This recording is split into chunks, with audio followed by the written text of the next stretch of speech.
آج supreme court of Pakistan نے election commission کی ریویو پٹیشن کو ڈسمس کر دیا اور وہ جو چار کا فیصلہ تھا اس کو اپہولڈ کر دیا، اور چار کے فیصلے کی تفصیلی فیصلہ پچھلے دنوں ریلیز ہوا جو آپ نے دیکھ لیا تھا، اور وہ تفصیلی فیصلے میں جو ثابت کیا اور ڈکلیئر کیا سپریم کورٹ آف پاکستان نے کہ الیکشن کمیشن آف پاکستان نے جمہوریت کو ڈیریل کیا ہے۔ الیکشن کمیشن آف پاکستان نے غیر آئینی اقدامات کیے ہیں، آئین کو ایکچولی اینڈ پریکٹیکلی معطل کیا ہے، اور نہ صرف یہ کہ یہ انہوں نے اپنی اوتھ سے روگردانی کی ہے، غیر آئینی اقدام اٹھایا ہے، غیر قانونی اقدام اٹھایا ہے، الیکشن کے سوا سب کام کر رہے ہیں، بلکہ توہین عدالت کے ساتھ ساتھ ان کے خلاف آرٹیکل 6 کی پروسیڈنگز ہو سکتی ہیں۔ آج 2 صوبے غیر آئینی طریقے سے چلائے جا رہے ہیں، اور اس کے اندر ذمہ داری کا تعین سپریم کورٹ کچھ حد تک اور بلکہ میکسیمم حد تک الیکشن کمیشن آف پاکستان کو ذمہ دار ڈکلیئر کر چکے ہیں، اور اس کے ساتھ پچھلی جو فاشسٹ حکومت تھی شہباز شریف کی زیر قیادت، ان کی انوالومنٹ 100% اس میں ساتھ تھی۔ نہ صرف انہوں نے توہین عدالت کی فیصلوں کا مذاق اڑایا، عدالت کی ججمنٹ کی تضحیک کی، عدالتوں کو ججز کو تصویریں لگا کر ان کے دروازے پہ کنٹینر رکھ کے پی ڈی ایم کی جماعتوں نے سپریم کورٹ کی توہین کی، پارلیمان میں کھڑے ہو کر آرٹیکل 68 کی وائلیشن میں وہاں ججز کے اوپر نہ صرف تنقید کی، ان کے کنڈکٹ کو ڈسکس کیا اور سپریم کورٹ کے فیصلے کی تضحیک کی، اور سپریم کورٹ کے فیصلے اور آئین کو ریزولوشن آف دی اسمبلی کے ذریعے نلیفائی کرنے کی کوشش کی۔ لیکن یہ سب کچھ آپ کے سامنے آ چکا ہے۔ آج پاکستان میں جس کی سب سے زیادہ ضرورت ہے وہ ہے بے یقینی کی کیفیت کو ختم کرنا، جس کی سب سے زیادہ ضرورت ہے کہ آئین کے مطابق ملک کو چلانا، ملک کو ایک پٹڑی پہ چڑھانا، ملک کو ایک سٹرانگ ڈیموکریٹک گورنمنٹ دینا،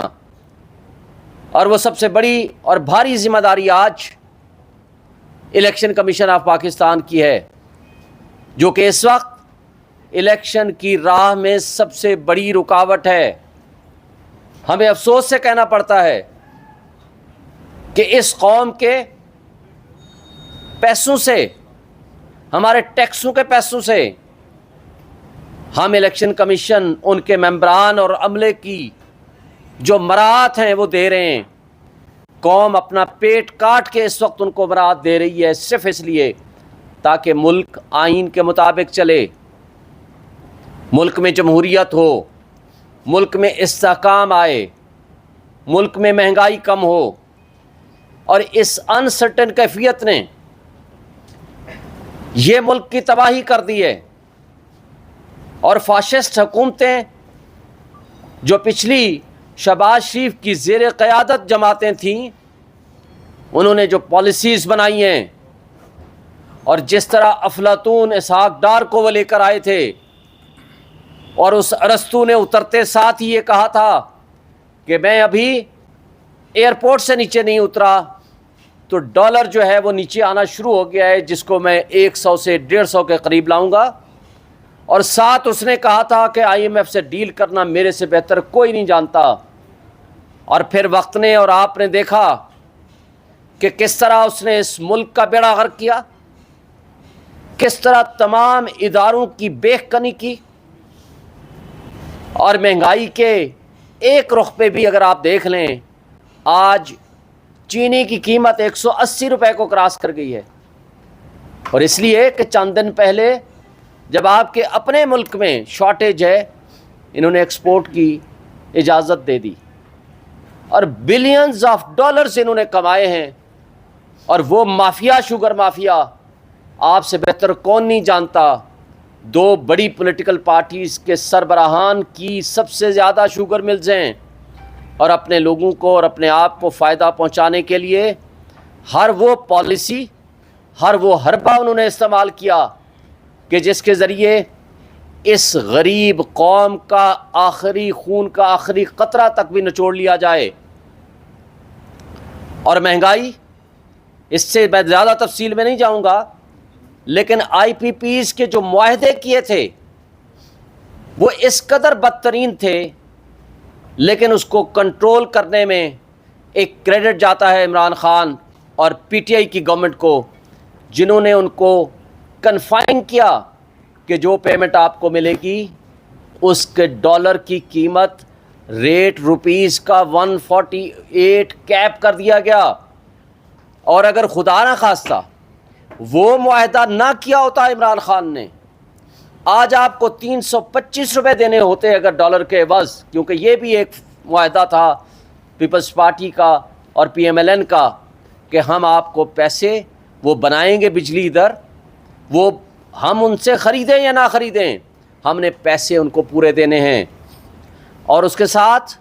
کیا فیصلہ کیا کہ جناب آپ ڈالر میں پیمنٹ کریں گے، لیکن یہ اللہ بھلا کرے عمران خان اور اس کی پی ٹی آئی کی گورنمنٹ کی، جنہوں نے ان کے ساتھ معاہدہ دوبارہ ریوزٹ کیا اور اس کو 148 روپیز پر ڈالر کے حساب سے اس کو فکس کیا۔ اور اگر یہ فکس نہ کیا ہوتا تو آج آپ کے ملک کی جو صورتحال ہے